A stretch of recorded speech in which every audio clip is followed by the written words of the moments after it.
Olá, meus amigos, olá, minhas amigas, candidatos e candidatas de concurso, sejam muito bem-vindos a Degrau Cultural Online. Aqueles que ainda não tive o prazer de conhecer, me chamo Igor Daltro. Sou professor de Direito Administrativo, Estatuto, especializado na disciplina pela EMERGE, a Escola da Magistratura aqui do Rio de Janeiro, e estamos aqui hoje com mais um programa Cadê o Erro? Vamos aqui discutir questões anuladas de concursos anteriores. A intenção, repetindo, é aguçar em você, candidato de concurso público, a sua capacidade de argumentar com a banca e, obviamente, saber justamente quando é cabível uma argumentação e quando não é, além de ter condições de elaborar um recurso e não só desfrutar da anulação, mas como ser um dos responsáveis pela anulação de uma questão. Nós temos aqui uma questão de 2016, uma questão do Instituto Federal de Tocantins, para o cargo de auditor. Uma questão, então, que em tese foi bem elaborada, em tese, eu digo em tese porque foi anulada, então não foi tão bem elaborada. Mas é uma questão com um conteúdo interessante, que versa sobre os atos administrativos, tema do direito administrativo. Vamos lá. Quanto às características do ato administrativo, assinale a alternativa incorreta. Foi um perfil dessa prova e dessa banca buscar a incorreta. Alternativa A. O ato administrativo terá validade, ou seja, revestir-se-á da presunção absoluta de que os seus elementos presentes satisfazem todos os requisitos e condicionantes impostos pela ordem jurídica para que atinja sua prevista eficácia jurídica. Meus amigos, essa alternativa está incorreta e foi, a princípio, o gabarito da banca. A princípio. Digo a princípio porque, posteriormente, essa questão foi anulada. Qual é o grande erro dessa questão? Ela trata sobre um dos atributos dos atos administrativos, que é a presunção de legitimidade e, para alguns, a presunção também de veracidade. Podemos falar de ambos, sem problema. De antemão, já vamos adiantar o seguinte: a presunção de legitimidade, bem como a presunção de veracidade, são relativas. As presunções de legitimidade e de veracidade são relativas. Isto quer dizer que não são absolutas. Presunções absolutas não admitiriam provas em contrário. Presunções relativas, chamado iuris tantum, é um termo que pode ser cobrado na sua prova, presunção iuris tantum é relativa, diferente de presunção iuris et iuris, que seria uma presunção absoluta. Um ato administrativo, por exemplo, uma multa de trânsito aplicada a você, ao Joãozinho, à Marinazinha, por estar dirigindo seu veículo além do limite de velocidade ou por ter avançado o sinal vermelho, ele nasce com a presunção de que os fatos alegados são verdadeiros, de que está de acordo com a lei, de que atende os princípios da administração pública. Mas, porém, contudo, entretanto, todavia, admite provas em contrário. Logo, essa presunção que aqui está transcrita na alternativa não é absoluta, é relativa. E essa presunção, meus amigos, leva em consideração que se imagina que todos os requisitos e condicionantes impostos pela ordem jurídica estão sendo atingidos para que este ato produza os seus efeitos, tanto que está autorizada a imediata execução do ato, dependendo da medida. Por exemplo, uma obra é supostamente tida por irregular pelo poder público, que expede uma notificação mandando regularizar em X dias, caso contrário, será promovida demolição.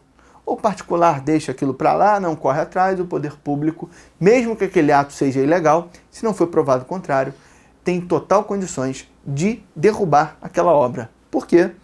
Porque é presumidamente legítimo, porque é presumidamente verdadeiro. Então não há o que ser feito a não ser provar o contrário. No caso particular não fez, está autorizado a execução. Aqui chama-se também de geração da inversão do ônus da prova. Como assim? Normalmente, a regra na ordem jurídica é que aquele quem formula alegações deve provar as suas alegações. Então, o poder público diz que você, por exemplo, avançou o sinal vermelho. Em tese, ele deveria provar isso, com uma imagem. Mas quando um guarda municipal anota isso, não tem imagem. gera-se a inversão do ônus da prova. Você que está nos assistindo, o Joãozinho, a Marinazinha, que sofreu a multa, é que deve provar que o poder público está na verdade, cometendo uma irregularidade. Está mentindo, entre aspas. Está equivocado nos fatos em que alegou. Certo, meus amigos? Então vamos à alternativa B, já entendemos por que a A está errada. B. A validade é a característica substantiva de qualquer ato administrativo, dela decorrendo uma presunção de veracidade, legalidade, legitimidade e de licitude, subsistindo até prova em contrário. Certo, porque quando nós falamos que a administração pública, que os atos administrativos, eles são dotados de presunção de legitimidade, presume-se que aquele ato, presunção de legitimidade e veracidade, né? Presume-se que o ato é verdadeiro, legal, legítimo, que está de acordo com a ordem jurídica, que é um ato lícito. Então tenham isso em mente. A presunção gera, sim, essa ideia de que o ato é válido, de que ele não tem qualquer tipo de irregularidade. Prestem atenção, perfeição é uma coisa, validade é outra coisa e eficácia é outra coisa. A presunção gera, obviamente, a presunção de legitimidade e de veracidade, gera a presunção de que os atos estão de acordo com a lei, de que estão de acordo com o direito como um todo, de que os fatos alegados são verdadeiros. Então essa alternativa B está absolutamente correta. Note no final, subsistindo até prova em contrário. Ou seja, a presunção é absoluta, a B desmente a A. Vamos à alternativa C.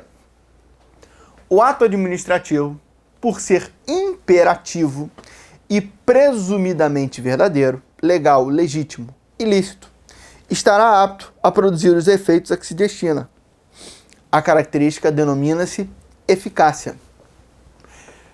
Agora é o momento que nós devemos discutir a diferença entre perfeição, validade e eficácia.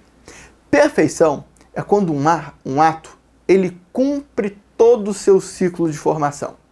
Ato perfeito é aquele que tem um agente competente praticando, que a finalidade é de interesse público, tem uma forma prevista na lei, que o motivo está previsto na lei ou discricionário, cujo objeto é a produção de efeito propriamente dita, o que se busca com aquele ato.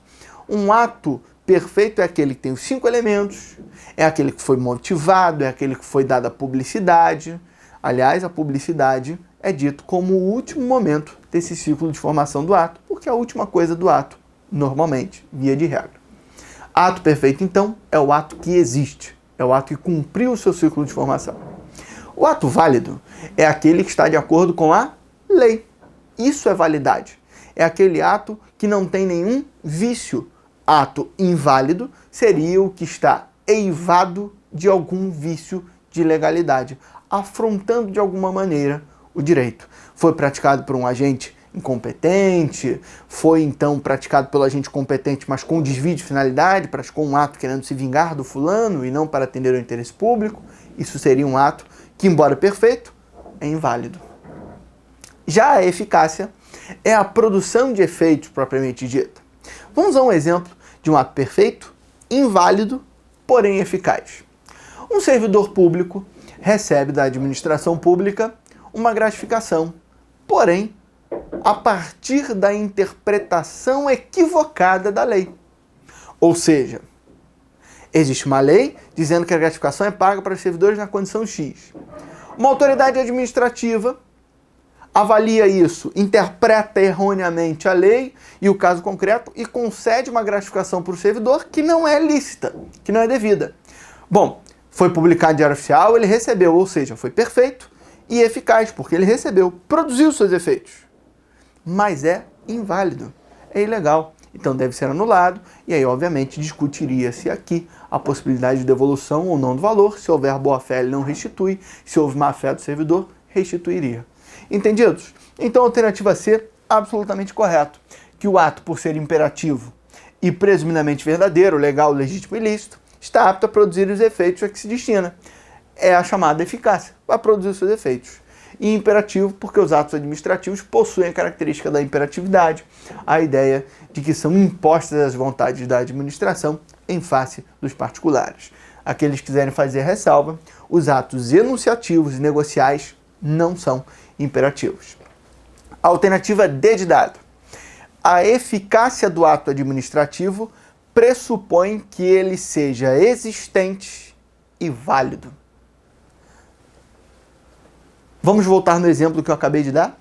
O servidor recebeu da administração uma gratificação a partir da interpretação equivocada da lei. Então, o ato perfeito, que foi praticado pelo agente competente, etc., foi publicado em Diário Oficial e o servidor recebeu. É perfeito e é eficaz, mas é válido? Não. A eficácia não necessariamente pressupõe a validade do ato. Um ato pode ser perfeito, pode ser válido e eficaz. Pode ser perfeito, pode ser inválido, porém também eficaz. Não há esse pressuposto. Tem até uma tabelinha que o pessoal aí, quando nós falamos isso nas nossas aulas, diz que parece tabela verdade, né? Perfeito, válido, eficaz, perfeito, inválido, eficaz, perfeito, válido, ineficaz, perfeito, válido, ineficaz, e aí uma confusão, o perfeito, inválido, ineficaz, até eu me confundi aqui, enfim. Aí você bota perfeito aqui, né? E depois você trabalha perfeito, válido, eficaz, perfeito, válido, ineficaz. Agora vamos para o inválido. Perfeito, inválido, eficaz, perfeito, inválido e ineficaz. Tudo isso pode acontecer, depende, na verdade, do caso concreto. Como aqui nós não estamos falando de teoria, não vamos nos estender, porque tem exemplo para todos eles, tá bom? Mas a eficácia não pressupõe que o ato seja válido, pressupõe que ele seja existente. Válido não. Essa é a discussão. A alternativa D também está incorreta, o que tornou a nossa questão passiva de anulação, assim como a banca o fez, porque a alternativa A está errada e a alternativa D também está errada. Vamos à alternativa E, dizendo que pode denominar-se como ato administrativo perfeito aquele que atende às características de existência, validade e execuibilidade. Sim, é aquele que, na verdade, cumpriu seu ciclo de formação, está de acordo com o que a lei determina e está pronto para ser executado. Perfeito. É o ato que ele pode ser válido, inválido, enfim, vai se discutir isso. Perfeito é o ato que cumpre o seu ciclo de formação. Entendido, meus amigos? Então, questão anulada, porque a alternativa A e a alternativa D estavam erradas. Vamos para a nossa próxima questão.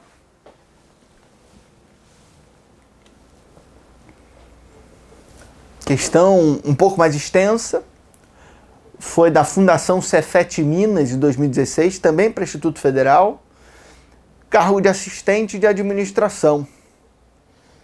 Essa banca vem crescendo hoje em dia, a Fundação Cefet Minas, acredito que em alguns anos ganhará proporções nacionais, será uma banca de maior força, mas por hora não tem tanta incidência. Agora, essa questão foi interessante, porque ela foi tão bem elaborada, mas há um equívoco que eu considero, mais uma vez, de desatenção. Existem equívocos que são equívocos graves, que o examinador erra o conteúdo, ele não sabe o que está falando. Aqui nós estamos falando de um erro que, a meu ver, foi um erro por desatenção. Olha o enunciado. Na modalidade de pregão eletrônico, regulamentado pelo Decreto Federal 5450/05, em seguida ao encerramento da etapa de lances da sessão pública por decisão do pregoeiro, para tudo. Eu devo chamar a atenção de vocês para um detalhe. Como funciona o pregão? Quais são as suas fases, etapas? Vamos entender? O pregão se inicia, como todas as licitações o fazem, pelo instrumento convocatório, que via de regra é o edital, salvo a modalidade de licitação convite, que se inicia pela carta convite. Então, foi lançado o edital, instrumento convocatório, iniciou a licitação. De acordo com a Lei 8666/93, a Lei Geral de Licitações, a segunda fase seria a habilitação, mas aqui estamos falando de pregão. Então esquece 8666, vamos olhar para a Lei 10.520/02 e mais especificamente para responder essa questão, o Decreto 5450/05. A segunda etapa não é a de habilitação. O pregoeiro, que tem direito a uma equipe de apoio, ele na verdade vai analisar as propostas. Primeiro, ele faz a análise para, inclusive, desclassificar as propostas que não atendem aos requisitos do edital. Olha, no pregão eu quero contratar, por exemplo, mesas, carteiras que tenham a altura X, que seja um material branco com acabamento informe, não sei o que, de alumínio e tudo mais. Se uma proposta não atender os requisitos, será desclassificada. Ok, desclassifiquei algumas e continuei. Agora vamos para os lances.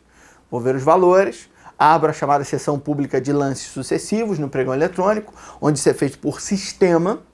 Eu não sei se algum de vocês que nos assiste já teve contato com isso. É um sistema. Aliás, é o Comprasnet, o site federal, quem tiver curiosidade. Esse sistema, ele vai, na verdade, indicando, tem uma proposta menor. E aí o licitante vai fazendo propostas, mas ele não sabe quais são as propostas. Enfim, vem essa etapa de lances. Até que em determinado momento é fechado. Encerramento de etapas de lances na sessão pública por decisão do pregoeiro. Fechou. O pregoeiro vai lá e fecha o sistema. O que ele faz em seguida? Meus amigos, fechadas as propostas, pega o dono da melhor proposta, convoca ele para que sejam apresentadas as documentações. Possivelmente ele já apresentou. Na verdade, já deve ter apresentado. Apresenta documentações. A terceira fase é a habilitação, onde vai ser analisado se aquele licitante apresenta todos os requisitos para contratar com o poder público. Esquece proposta. Aqui nós vamos analisar as certidões negativas dele, se estão negativas mesmo, se tem alguma certidão positiva. Se o seu contrato social está regularizado, se ele está recolhendo todos os impostos, se ele tem condições de fazer, por exemplo, se for uma obra, se ele tem condições de fazer aquela obra, etc, etc, etc. Então a etapa seguinte, a de propostas, é a habilitação. Vamos às alternativas? Vamos lá. Alternativa A. Após a etapa de lances na sessão pública, o licitante vencedor será convocado para assinar o contrato ou a ata de registro de preços no prazo definido no edital.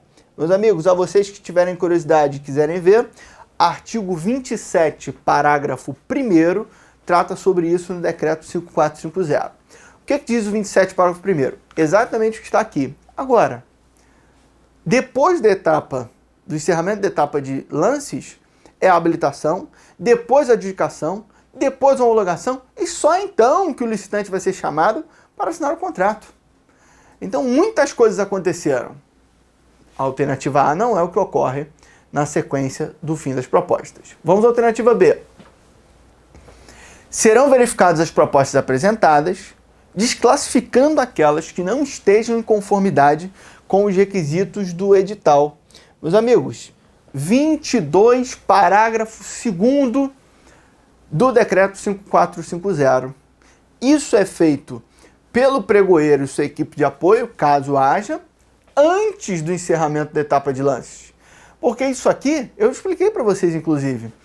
Recebi as propostas, analiso elas, estão em conformidade com o edital. Se não estiver, desclassifico.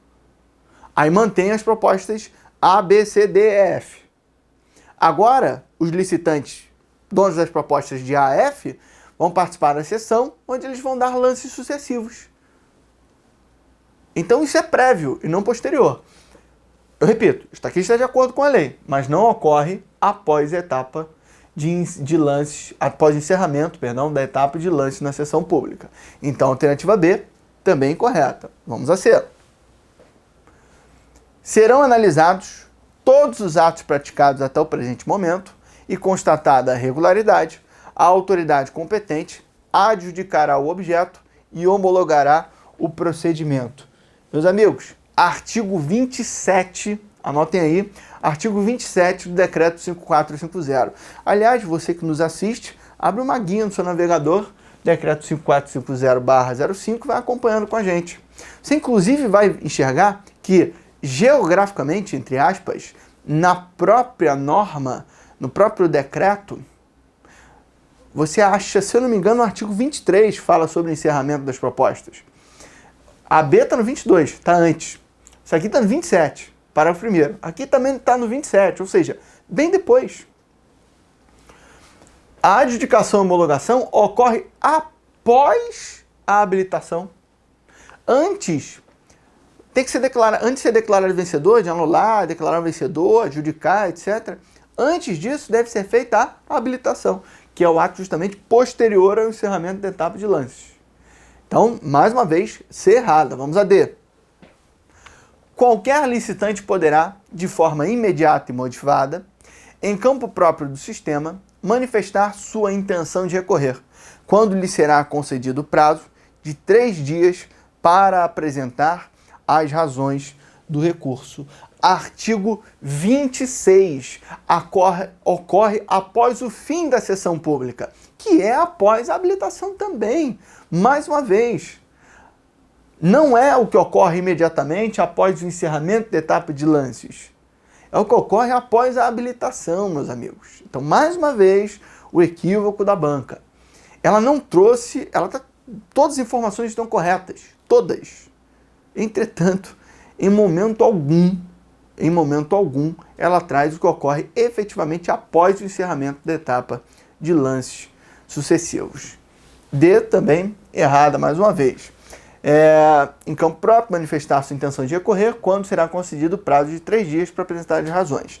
Só para explicar a vocês como funcionam esses recursos, eles são muito mais eficientes do que os recursos de natureza tradicional, como funciona nos processos civis, processo judicial, e como funciona os recursos das licitações regidas pela Lei 8666. Aqui, ao final da sessão, aqueles que desejam recorrer se manifestam imediatamente. Olha, desejo recorrer. Aí, ok. O pregoeiro para a licitação, confere 3 dias para aquela pessoa, aquele licitante, apresentar o seu recurso. Depois confere mais 3 dias para os outros interessados impugnarem o recurso apresentado. Contrarrazoar, entre aspas. Elogiar a decisão já retomada. Porque quem, na verdade, rebate um recurso está dizendo que a decisão deve ser mantida. Então, está elogiando a decisão. Enfim, em linhas gerais. Essa é a ideia. É muito mais eficiente, porque ao final da sessão pública, se ninguém se manifestar, segue para o próximo passo. Agora, eu repito, isso aqui ocorre ao final da sessão. E não ao final da etapa de lances. Porque quando acabam os lances, vem a documentação de habilitação, meus amigos. Vamos então à alternativa E, a última delas, na esperança de que aqui a gente vai achar a resposta. Já te adianto que não. Mas foi que chegou mais próximo, tá? A alternativa E, o sistema eletrônico encaminhará aviso de fechamento iminente dos lances após o que transcorrerá o período de até 30 minutos, aleatoriamente determinado, fim do qual será automaticamente encerrada a recepção de lances. Meus amigos, isso não é o que ocorre após o encerramento da etapa de lances. Isso ocorre na etapa de lances ainda. Ela ainda não foi encerrada. Salvo engano, artigo 24, parágrafo 7º. Então, essa alternativa também está errada.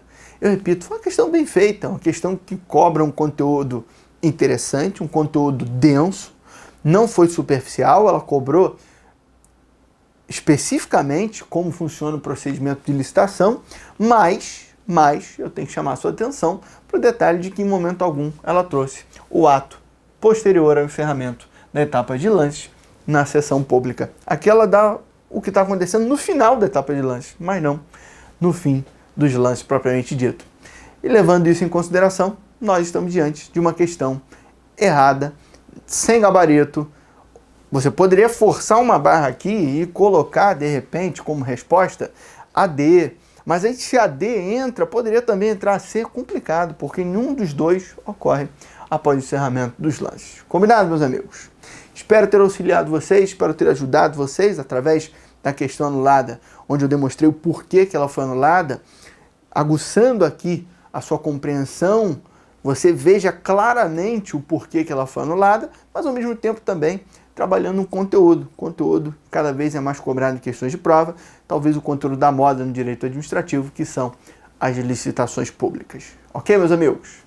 Fiquem com Deus, um forte abraço, deixo aqui os meus votos de bons estudos, estudem com afinco, com vontade, e contem com a gente, com a Degrau Cultural Online, com o professor Igor Dalto, tanto a Degrau como o professor, estamos disponíveis nas redes sociais para o que der e vier. Um forte abraço e até uma próxima oportunidade. Fiquem com Deus. Tchau, tchau.